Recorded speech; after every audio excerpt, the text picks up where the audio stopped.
Hey guys, and welcome back to War Thunder. I'm here in my Ta-154, flying over, I don't even know where, Germany I presume, trying to go chase down these Lancaster bombers and kill them. Now, you might be asking, how the hell did I get my hands on a Ta-154 when it's not even officially released into the game? Well, it's because it's a user-made custom plane. So that basically means that Gaijin has not made such a plane. It's somebody in the community that has made it and implemented it into the game.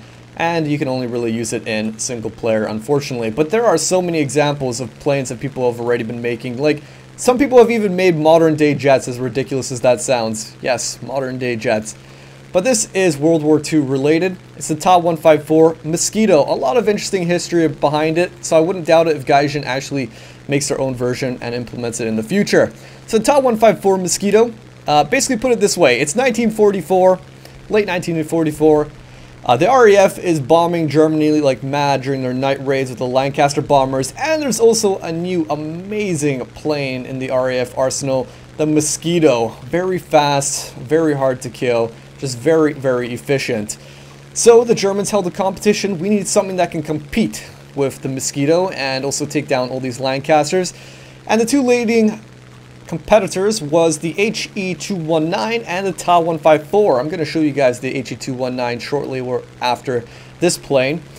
But this plane was not the leading candidate amongst those two because the HE-219 had superior range and also visibility.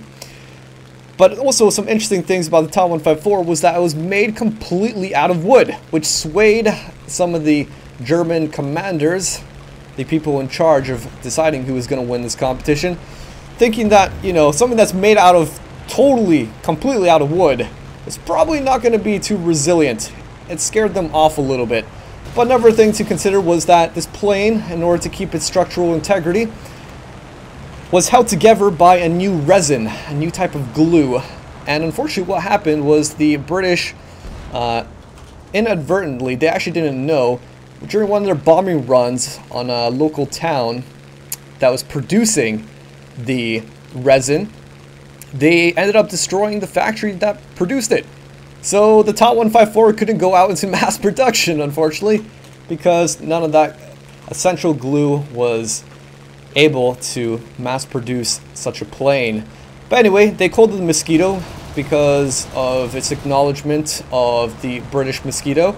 And it was a very, very powerful plane. Take a look at this. It was armed with two 20mm cannons, two 30mm, and also a 30mm, twin 30mm Schräge Musik. I said that right. I know I said that right. I've been practicing my pronunciation. And it was actually at the back of the plane. Unfortunately, I don't think this plane has been equipped with that Schräge Musik.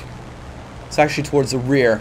And as you can imagine, what you'd do is you'd fly underneath a Lancaster bomber, like one of these, and then you would let your 30mm go into the underside of it and blast it out of the sky. So, unfortunately, the Ta didn't get to go into mass production, and it was more the HE-219 that got to see a bit more use. So, let's get on to that plane then. Here I am in my HE-219 and a whole new Lancaster Armada. Look at that, all for me to go kill. So as I was saying, in the Ta-154, the reason why this one was a leading competitor was because it had greater range and also greater visibility than the Ta-154. And just look at that cockpit and its kind of unique, weird ass looking shape. Kind of like a fish globe. Fish globe? Fish tank kind of thing. You can imagine that that would have improved visibility, but this plane was very special, both for the Luftwaffe and also just the planes in general. I mean, it was the first ever plane to have ejection seats in it. The first ever one to use ejection seats. That's pretty cool. But also for the Luftwaffe, it was the first plane to use a tricycle landing gear. What you'll notice when you use other German planes, earlier ones, is that they'll have that landing gear with a section in the tail. So this is the first one to use a tricycle. Interesting, interesting, interesting. Another nice feature, look at that, those antennas at the front. Kind of makes it look like a brace face, doesn't it? What that was supposed to do was allow the HE-219 to essentially use its own radar to find Lancasters at night. didn't have to rely on the ground. Could just go out at night by itself, find Lancasters with its own radar. That's pretty damn awesome. Very sophisticated plane, and I believe it also even have a pressurized cockpit as well. Pretty cool when you think about it. Now, the fact that it has antennas kind of makes it a little bit useless in War Thunder because we already have radar anyway. But it does make you think, what if War Thunder, I had an interesting thought, what if War Thunder features relied on actual features in a plane? So say for example, if, I mean every plane should have radar because you could get it fed in that information from the ground, if you could imagine that. But what if the radar wasn't up to date, as in it would only come up in bleeps if you were using like a fighter plane? In sort of a bleep fashion, it would update every few seconds or something like that.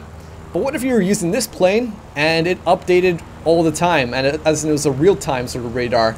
I think a system like that in War Thunder might actually be pretty damn cool, where features in-game actually rely on features that were implemented in the plane itself.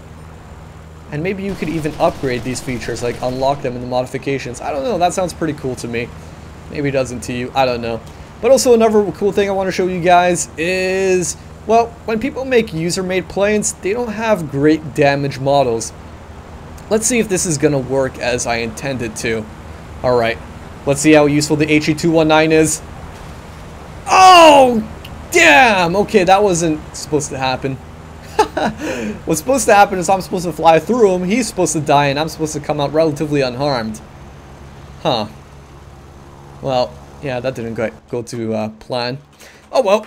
Anyway, guys, I hope you enjoyed this video. I'll provide links to the downloads of these planes in the description box below if you want to go check it out. You can even go on Google and find out more information about these planes if you want. But I would highly not doubt if in the future we're going to see these planes in War Thunder officially. Okay guys, until the next video, this is Krebs, and I'll catch you guys next time. Here we go, here we go, here we go, here we go. Now we blasting off into the ozone. The way we kick it in the dojo is local for show, though.